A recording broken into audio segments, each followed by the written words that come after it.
మీ పిల్లల్ని హాస్టల్లో జాయిన్ చేస్తుంటే దయచేసి ఈ వీడియో మీరు పిల్లలు తప్పకుండా చూడండి.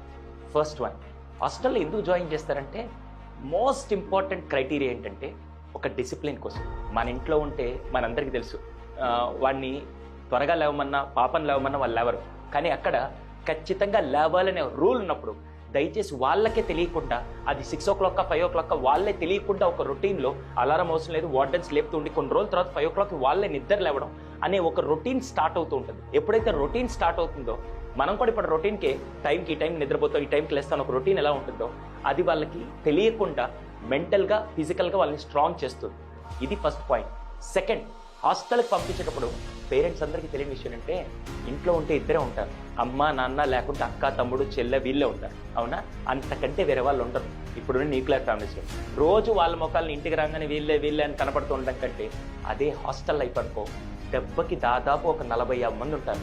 రోజు రాత్రిపూట అక్కడ లైట్లు ఆపేసినా కూడా మినిమం ఎంతమంది హాస్టల్ లైఫ్ని ఎంజాయ్ చేసే వాళ్ళందరూ కింద కామెంట్స్ రాయండి. సార్ వార్డెన్ లైట్ ఆపంగానే మేము పడుకుంటూ పోతామా, లేకుంటే సార్ అప్పుడు మా ఆర్కెస్ట్రా స్టార్ట్ అవుతుంది సార్, అలా డిస్కస్ చేసుకుంటూ లేట్ నైట్ దాకా మాట్లాడుకుంటూ పడుకుంటాం. అక్కడ ఫ్రెండ్స్ అండ్ నెట్వర్కింగ్ చాలా బాగుంటుంది. నువ్వెక్కడో కర్నూలు నుంచి జాయిన్ అయి ఉంటావు, ఇంకో పర్సన్ నంద్యాల నుంచి, ఇంకో పర్సన్ నెల్లూరు నుంచి, తిరుపతి నుంచి, వివిధ రకాల ప్లేసెస్ నుంచి వస్తే నీకు ఒక నెట్వర్కింగ్ గ్రూప్ ఆఫ్ ఫ్రెండ్స్ తయారవుతారు.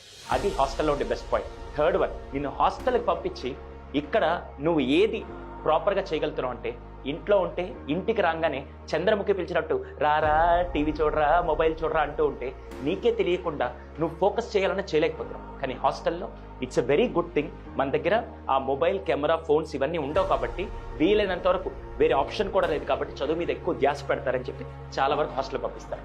4వ పాయింట్, ఇద్దరు పేరెంట్స్ వర్కింగ్లో ఉండడం వల్ల ఇంకో ఆప్షన్ లేక అబ్బాయికి కానీ పాపకి కానీ మంచి చదువు ఇవ్వాలంటే ఖచ్చితంగా హాస్టల్ అని చెప్పి చాలా వరకు ఈ కారణం వల్ల కూడా మీ పేరెంట్స్ని హాస్టల్లో జాయిన్ చేశారు. 5th మోస్ట్ ఇంపార్టెంట్ పాయింట్, అదేంటి తెలుసా?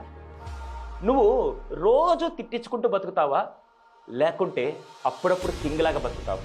అదేంటి సార్ రోజు తిట్టించుకుంటూ? అవును, రోజు ఇంట్లో ఉన్నావు అనుకో, అమ్మ నువ్వు ఫోన్ చూసినప్పుడల్లా ఎప్పుడు ఫోనేనా, ఏమి నీకు అర్థం కాదు చెప్తే అని చెప్పి రోజు అమ్మ తిడుతూ ఉంటే నువ్వు రివర్స్ తిట్లాకి ఇలా అనుకుంటూ ఉండడం కంటే, అదే హాస్టల్కి వెళ్ళావు అనుకో, ఎవ్రీ 2 monthsకో 3 monthsకో నువ్వు వచ్చినప్పుడు నువ్వు అడగకుండా అమ్మ బిర్యానీ చేసి పెడుతుంది, నువ్వు అడగకుండా నేను నాన్న సినిమాకి తీసుకెళ్తాడు, నువ్వు అడగకుండా నా నాన్నకి కావాల్సిన ఫుడ్ అంతా కొనిపిస్తూ ఉంటే 2 నెలలు నువ్వు హాస్టల్లో ఉంటావు, 10 రోజులు నువ్వు కింగ్లా పడుతావు. అలా అప్పుడప్పుడు వచ్చే ఆ లవ్ కూడా చాలా బాగుంటుంది. ఇది కూడా మీకు హాస్టల్ లైఫ్ చాలా డిఫరెంట్గా బాగుంటుంది. అంటే నేను ఇప్పుడు హాస్టల్ లైఫ్ని ఎంకరేజ్ చేస్తూ కాదు, ఎవరైతే ఇప్పుడు స్కూల్ స్టార్ట్ అయ్యి హాస్టల్కి వెళ్తున్నారో దయచేసి గో విత్ పాజిటివ్ మైండ్. అంతేగాని అదేదో మిమ్మల్ని జైల్లోకి వెళ్తున్నట్టు మా అమ్మ నన్ను అక్కడ బాగా ఎంజాయ్ చేస్తారు సార్ అని అనుకోకుండా just go and develop a positive attitude. అక్కడికి వెళ్ళిన తర్వాత ఇంకా అక్కడ కల్చరల్ యాక్టివిటీస్ మీకు ఎక్కువ టైం దొరుకుతుంది మీ మీద మీరు సెల్ఫ్ ఫోకస్ చేయడానికి.